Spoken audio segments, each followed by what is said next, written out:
un homme, un pingouin, et un lien que rien n'explique. En 2011, sur une plage du Brésil, João Pereira de Souza, un maçon à la retraite, découvre un petit pingouin magellanique couvert de pétrole. L'animal est mourant, échoué, incapable de bouger. João le ramène chez lui. Pendant des jours, il le soigne, nettoie son plumage, le nourrit à la main. Il l'appelle Dindim. Quand le pingouin retrouve ses forces, João le relâche dans la mer. Mais contre toute attente. Dindim ne veut pas partir. Il reste avec João près d'un an, puis disparaît. Quelques mois plus tard, il revient. Et cela se répétera chaque année. Dindim nage plus de 8000 km pour retrouver son sauveur, de juin à février. Il suit João partout, se laisse caresser uniquement par lui et refuse tout contact avec d'autres humains. Les scientifiques parlent d'imprégnation, un phénomène rare où un animal associe un humain à un parent. Mais même pour les experts, une fidélité aussi marquée chez un animal sauvage est exceptionnelle.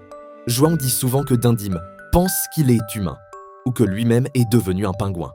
Leur lien est devenu célèbre dans le monde entier. Livres, films et documentaires ont raconté leur histoire. Ces dernières années, Dindim n'est plus revenu. Les biologistes pensent qu'il a atteint l'âge de la reproduction et vit désormais en Patagonie, comme les siens.